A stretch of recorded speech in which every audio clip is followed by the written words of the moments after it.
तो पिछली वीडियो के अंदर कैसे इंस्टॉलेशन करनी है जेडीके की और इंटेलिजे आइडिया की वो हमने कर लिया था। इस वीडियो में बात करने वाला हूँ गाइस मैं थोड़े से जावा के स्ट्रक्चर के बारे में। स्ट्रक्चर का मतलब है कि मैं आपको बताने वाला हूँ जैसे ये मेन फंक्शन है, ठीक है, फंक्शन है, मेथड है, वो आप कुछ भी बोलो, वो आपकी मर्जी है, ठीक है। आप फंक्शन भी बोल सकते हो, आप मेथड भी बोल सकते हो। और यहाँ पर स्टैटिक वर्ड के बारे में बताने वाला हूँ, वर्ड के बारे में बताने वाला हूँ और इस क्लास के बारे में बताने वाला हूँ। ज्यादा डिटेल में तो आप आने वाली वीडियोस के अंदर ही करोगे, बस मैं आपको एक स्ट्रक्चर मतलब कि एक टाइप से आप कह सकते हो एनाटॉमी बताने वाला हूँ, ठीक है। तो इसमें मतलब कि सिस्टम का मतलब क्या है और यहाँ पर प्रिंट का मतलब क्या है यहाँ पर, और हमने हेलो वर्ल्ड लिखा है, इसकी जगह आप कुछ और भी लिख सकते हैं, वो आपकी चॉइस है। तो वो मैं आपको बताऊंगा आज, ठीक है। पिछली वीडियो में मैंने आपको थोड़ा सा इंस्टॉलेशन के बारे में बताया था और आपको जावा के बारे में बताया था, उसके नोट्स आपको उसकी उस वीडियो के डिस्क्रिप्शन में मिल जाएंगे। तो आज मैं गाइस बताने वाला हूँ आपको इसके बारे में और थोड़ा सा नेमिंग कन्वेंशन के बारे में बताऊंगा। तो चलिए गाइस स्टार्ट करते हैं। तो जावा का ट्यूटोरियल जो है अपना ये पार्ट 2 है गाइस अपना, और आज मैं आपको बताने वाला हूँ जावा के बेसिक स्ट्रक्चर के बारे में कि कैसे उसका जो जावा का स्ट्रक्चर है वो कैसे काम करता है।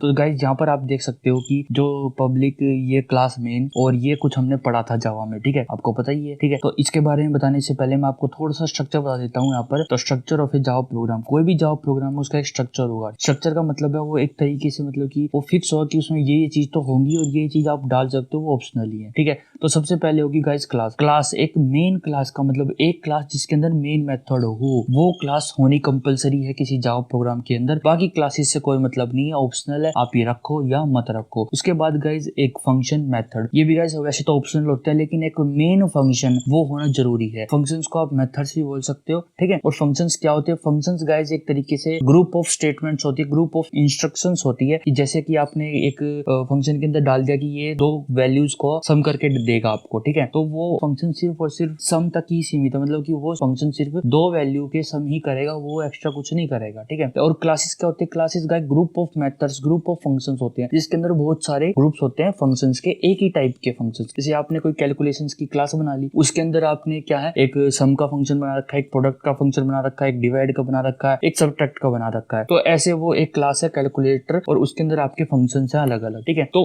क्लास क्या होती है? एक सेम टाइप ऑफ फंक्शन, मतलब कि एक सेम ग्रुप के फंक्शंस का ग्रुप होता है, ठीक है, उसको कह देते हैं क्लास। मतलब कि जैसे कि एक, जैसे मैंने आपको एग्जांपल दिया अभी कैलकुलेटर वाला वो। और गाइस अपने प्रोग्राम के अंदर वेरिएबल्स होते हैं। क्या होते हैं? वेरिएबल्स, ठीक है। तो वेरिएबल्स क्या होते हैं? वेरिएबल्स के बारे में डिटेल में जो मैं आपको बताऊंगा वो मैं नेक्स्ट वीडियो में बताऊंगा, ठीक है। इस वीडियो के अंदर मैं आपको जस्ट एक आइडिया दे देता हूँ कि वेरिएबल्स होते क्या। वेरिएबल का मतलब है एक डब्बा। मैं आपको एक देसी वे में समझा रहा हूँ कि एक डब्बा, वेरिएबल का मतलब है डब्बा। वेरिएबल के अंदर डाटा स्टोर होता है। क्या स्टोर होता है? डाटा। तो ऐसे जैसे आप डब्बे के अंदर कुछ सामान स्टोर करते हो ना, जैसे चीनी का डब्बा, उसमें आप चीनी स्टोर करोगे, तो ऐसे ही वेरिएबल्स होता है, उसके अंदर डाटा स्टोर हो जाए। जैसे कि आपकी कोई आपका नाम स्टोर हो जाएगा, कोई वैल्यू स्टोर हो जाएगी, किसी भी टाइप का डाटा आप वेरिएबल के अंदर स्टोर कर सकते हो। लेकिन जो जावा है हमारी वो स्टैटिकली टाइप है। स्टैटिकली टाइप का मतलब है कि वो अगर आप उसमें इंटीजर का वेरिएबल बनाओगे तो इंटीजर के वेरिएबल में सिर्फ और सिर्फ इंटीजर ही स्टोर होगा। जैसे कि चीनी के डब्बे में चीनी ही डाल सकती है, पानी आप नहीं डाल सकते, ऐसे ही इंटीजर के वेरिएबल में इंटीजर ही स्टोर होगा। तो जो गाइस पाइथन लैंग्वेज है उसमें क्या है गाइस, उसमें जो वो डायनामिकली टाइप, डायनामिक मतलब उसमें आपको बताना नहीं पड़ता कि ये वेरिएबल जो है इंटीजर है, स्ट्रिंग का है, कैरेक्टर का है, फ्लोट है, कुछ भी आपको बताना नहीं पड़ता। बस आप वेरिएबल के सामने वैल्यू डालो, वो ऑटोमेटिकली वैल्यू को एक्सेप्ट कर लेगा, ठीक है। लेकिन ये स्टैटिकली टाइप है। स्टैटिकली मतलब इसमें एक वेरिएबल अगर इंटीजर का है तो वो इंटीजर का ही रहेगा, ठीक है। तो आप उसको चेंज नहीं कर सकते, उसमें सिर्फ और सिर्फ इंटीजर वैल्यू ही स्टोर हो सकती है।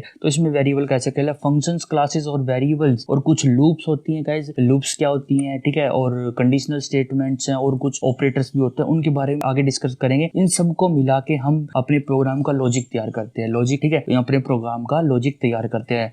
तो गाइस क्लास मैंने आपको बताई है कि क्लास क्या है, एक ग्रुप ऑफ फंक्शंस और method of a particular work, ठीक है, of a particular work. You can make instance या फिर ऑब्जेक्ट ऑफ ए क्लास, ठीक है। आप क्लास के ऑब्जेक्ट बना सकते हो। ऑब्जेक्ट का मतलब है गाइस आपने एक ब्लूप्रिंट तैयार कर रखा है और उस ब्लूप्रिंट से आप ऑब्जेक्ट बना रहे हो, ठीक है। मैं इसका आपको एग्जांपल दूं, जैसे कि आप कहीं पर फॉर्म भरने जाते हो तो ऐसा थोड़ी है कि आपको खाली पन्ना देते हैं, खाली व्हाइट पेज दे देंगे, आप उस पर लिखोगे मेरा नाम, नेम इक्वल टू ये, एज इक्वल टू दिस, ये सब कुछ आप लिखोगे, ऐसा तो नहीं है ना। वहां पर आपको सेक्शन बने मिलेंगे, यहाँ पर नाम लिखना, यहाँ पर एज लिखनी है। तो वहां पर उन्होंने एक ब्लूप्रिंट बना के तैयार कर रखा है, वो जस्ट उसको प्रिंट करते हैं और आपको दे देते हैं, ठीक है। तो ऐसे ही हम क्लासेस में एक ब्लूप्रिंट बना के रख लेते हैं, जब भी हमको उस क्लास का ऑब्जेक्ट चाहिएगा हम उसका ऑब्जेक्ट बना लेंगे, ठीक है। और फंक्शंस गाइस, हमारे फंक्शंस मैंने आपको बताया ग्रुप ऑफ इंस्ट्रक्शन होता है, उसी को हम फंक्शन कहते हैं। इसके बारे में ज्यादा हम स्टडी करेंगे आने वाली वीडियोस के अंदर, ठीक है। कितने टाइप के फंक्शंस होते हैं, क्या क्या फंक्शंस वैल्यूज ले सकते हैं, क्या रिटर्न कर सकते हैं, वो सब कुछ हम आने वाली वीडियोस के अंदर पढ़ेंगे, ठीक है। तो वेरिएबल्स क्या गाइस, ये गाइस डाटा टाइप पे डिपेंड होते हैं। मैंने आपको बताया कि इंटीजर का वेरिएबल इंटीजर स्टोर करेगा, कैरेक्टर का वेरिएबल कैरेक्टर स्टोर करेगा। कितने टाइप के डाटा, मतलब कितने डाटा टाइप्स अवेलेबल हैं जावा के अंदर, वो हम देखेंगे आने वाली वीडियोस में। तो गाइस अभी जो मैंने आपको स्ट्रक्चर ऑफ जावा प्रोग्राम बताया है, इससे आप क्या समझो? इससे आप यही समझो कि जो क्लासेज हैं वो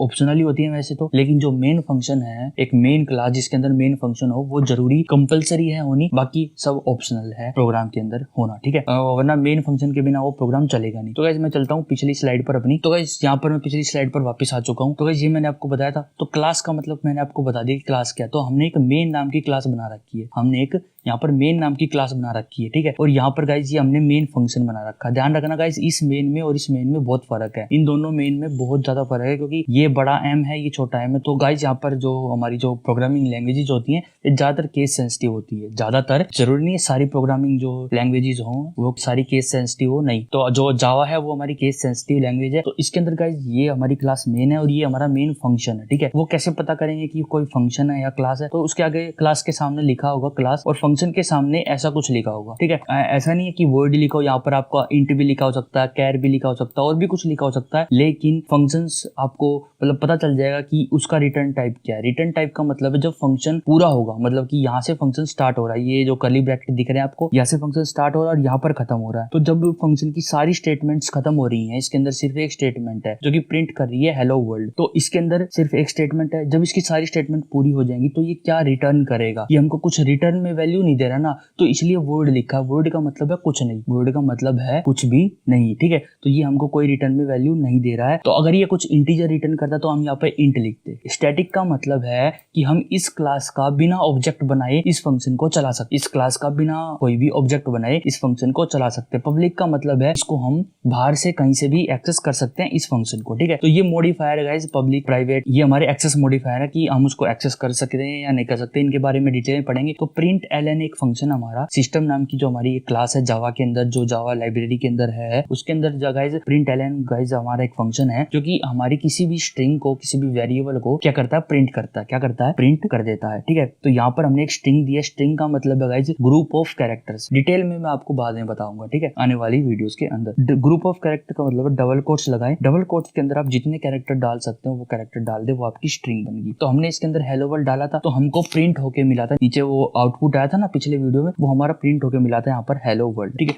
तो ये गाइस मैंने आपको बताना था, थोड़ी सी मैंने इसकी आपको एनोटिंग बताई है। ये चीजें जरूरी हैं अपने जावा प्रोग्राम के अंदर होनी। और गाइस एक और अपने प्रोग्राम के अंदर किसी किसी में आपने देखा होगा पैकेज भी लिखा होता है। क्या लिखा होता है? पैकेज, PACKAGE, ठीक है। तो पैकेज होता है वो भी गाइस ऑप्शनल होता है। अभी मैं चलता हूँ अपने कोड की तरफ। तो गाइस यहाँ हम अपने कोड पे आ चुके हैं। पैकेज का मेरे को आपको एग्जांपल देना था, तो यहाँ पे गाइस मैं पैकेज लिख सकता हूँ। क्या लिख सकता हूँ यहाँ पे? पैकेज। देखिए जैसे मैं लिखता हूँ यहाँ पर पैकेज मैंने लिख दिया, और मैंने यहाँ पे लिख दिया com.company। क्या लिख दिया? com.company। कंपनी मतलब कि एक कंपनी का मैंने पैकेज बना दिया। तो पैकेज का मतलब यहाँ पर क्या है? एक पैकेज के अंदर आप ग्रुप ऑफ क्लासेस रख सकते हो, ठीक है। जावा का जो स्ट्रक्चर है उसमें मैं आपको एक चीज और बता दूं, जब भी आपकी कोई स्टेटमेंट खत्म होगी उसके बाद सेमीकोलन लगाना बिल्कुल भी मत भूलना, मतलब कि सेमीकोलन लगाना आप बिल्कुल भी मत भूलना, ठीक है। तो उसके बाद आप ये जो पैकेज है इसके बारे में मैं आपको डिटेल में बाद में समझाऊंगा कि पैकेज जो है वो कैसे काम करता है। तो अभी मैं इसको आपको मैं बाद में समझाऊंगा कि पैकेज कैसे है, क्या काम करता है। मैं अभी इसको देता हूँ मिटा यहाँ से, और मैं यहाँ पर हेलो वर्ल्ड लिखा था, यहाँ पर मैं हेलो डेथ लिख कर देखता हूँ और इसको मैं रन करके दिखाता हूँ आपको।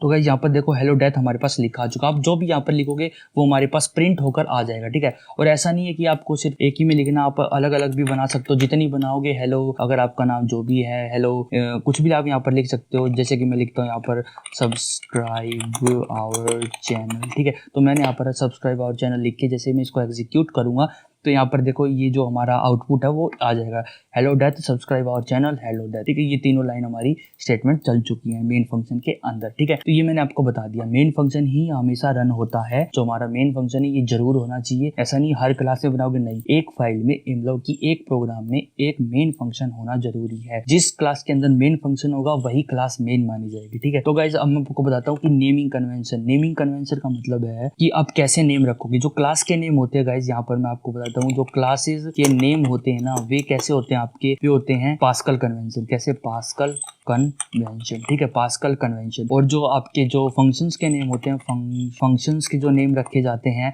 वैसे तो आप रख कुछ भी सकते हो, लेकिन एक तरीका, एक और कहते हैं ना, एक स्टैंडर्ड बना रखा है कि नेम देखकर हम समझ सकते हैं कि ये फंक्शन का नेम होगा और ये क्लास का नेम होगा, ठीक है।